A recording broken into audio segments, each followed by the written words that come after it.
Selamat pagi, siang, sore, dan malam pada Bapak dan Ibu dosen. Sebelumnya perkenalkan, nama saya Arya Dwi Saputra dari Teknik Elektro 2022. Di sini saya akan memaparkan relevansi pencurian listrik di Tangerang terhadap supremasi hukum yang ada di Indonesia. Yang pertama, saya akan menguraikan kasus tersebut. Sutrisno, warga Kelurahan Cimone, Tangerang, tertangkap dan mendapat hukuman 3,5 tahun penjara serta denda sebesar 120 juta dengan subsidi 6 bulan penjara atas kasus pencurian listrik yang menjeratnya. Modus yang dilakukan Pak Sutrisno yaitu dengan memberikan jasa penyambungan listrik ilegal dari jaringan listrik milik PLN ke CV Cemerlang yang merupakan sebuah usaha konveksi.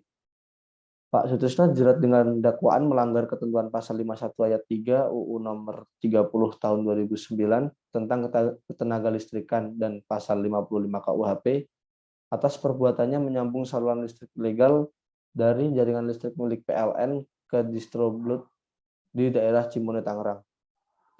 Dalam proses pemeriksaan perkara yang digelar di Pengadilan Negeri Tangerang tersebut, terdakwa Sutrisno mengaku bersalah dan menyesal atas perbuatannya, serta memohon kepada majelis hakim untuk meringankan pidana yang dijatuhkan kepadanya.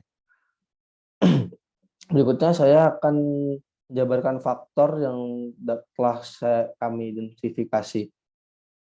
Yang pertama ada faktor ekonomi lemah, yang kedua ada faktor penghematan oleh oknum konsumen, yang ketiga kurangnya pengawasan PLN.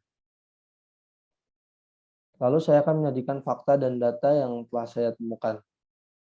Data primer, Sutrisno memberikan jasa penyambungan listrik legal dari jaringan listrik milik PLN ke CV Cemerlang.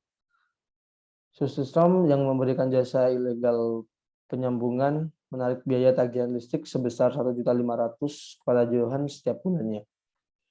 Dalam perkembangan penyidikan diketahui bahwa modus operasi yang dilakukan Sutrisno adalah dengan memberikan jasa penyambungan listrik ilegal kepada warga sekitar, baik dalam pemasangan jaringan listrik baru maupun penambahan daya. Telah saya sampaikan sebelumnya, proses pencurian yaitu dalam modus pencurian menggunakan kontraktor. Akibat hal ini, dampak kerugian PLN sebesar kurang lebih 130 juta. Adapun kerugian ini juga sudah dikembalikan pihak Distrobload. Pada perkara ini, JPU menuntut terdakwa Sutrisno dengan tuntutan pidana penjara selama 2 tahun dan denda sebesar 100 juta dengan subsidi 6 bulan penjara. Data sekunder merupakan bahan hukum yang akan mendukung pada data primer. Yang pertama ada Undang-Undang Nomor 1 Tahun 1946 tentang Kitab Undang-Undang Hukum Pidana atau KUHP. Yang kedua ada Undang-Undang Nomor 8 Tahun 1981 tentang Kitab Undang-Undang Hukum Acara Pidana atau KUHP. Yang ketiga ada Undang-Undang Nomor 30 Tahun 2009 tentang ketenaga listrikan yang mengatakan bahwa setiap orang yang menggunakan tenaga listrik yang bukan haknya secara melawan hukum dipidana dengan pidana penjara paling lama 7 tahun dan denda paling banyak 2.500.000.000 rupiah. Yang keempat ada peraturan direksi PT PLN nomor 088/Z.P DIR 2016 tentang penertiban pemakaian tenaga listrik atau P2TL. Yang kelima, nota kesepamahaman antara PT Perusahaan Listrik Negara dengan Kepolisian Negara Republik Indonesia nomor 020 MOU/040/DIR 2011 tentang penyelenggaraan pengamanan instalasi, aset, dan penindakan pencurian tenaga listrik serta tindak pidana usaha ketenagaan listrikan di lingkungan PT Perusahaan Listrik Negara. Yang lalu selanjutnya ada analisis data. Yang pertama, masih terdapat pebisnis baik itu kelompok maupun perorangan yang ingin mendapatkan keuntungan banyak namun dengan biaya yang sedikit. Yang kedua, CV Cemerlang yang merupakan sebuah usaha konveksi memerlukan daya listrik yang besar. Namun terdapat upaya untuk melakukan penghematan biaya tagihan dengan penyambungan jaringan listrik ilegal oleh Bapak Sutrisno agar tagihan tetap murah. Yang ketiga, kurangnya pengawasan dari PLN serta adanya permintaan dari sejumlah masyarakat yang ingin mendapatkan listrik murah. Lalu ada relevansi kasus dengan tema yaitu supremasi hukum yang ada di Indonesia. Kasus pencurian listrik memiliki relevansi terhadap supremasi hukum di Indonesia. Supremasi hukum itu sendiri merupakan upaya menegakkan dan menempatkan hukum pada posisi tertinggi.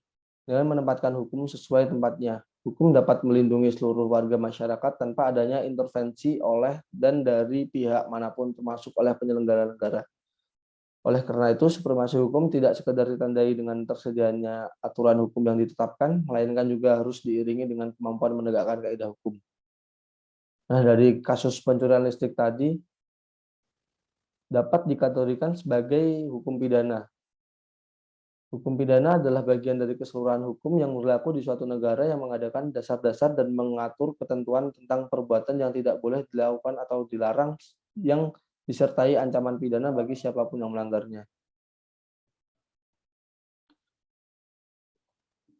Hukum pidana digunakan untuk menunjuk pengertian pencurian dalam arti pokok. Pencurian biasa diatur dalam pasal 362 KUHP, sedangkan berdasarkan pasal tersebut, maka unsur-unsur pencurian ringan adalah mengambil suatu barang yang seluruhnya atau sebagian orang lain dengan maksud untuk memiliki secara melawan hukum. Yang keenam akan saya tampilkan solusinya. Pada saat ini ada pencegahan primer, yaitu dengan patroli, kerjasama dengan kepolisian, sosialisasi, pengamatan, dan saat ini akan mengandung pencegahan sekunder yang pertama melawan penangkapan dan penegakan hukum. Demikian yang dapat saya paparkan mengenai kasus pencurian di Tangerang. Selebihnya terima kasih. Mohon maaf jika ada kekurangan. Wassalamualaikum warahmatullahi wabarakatuh.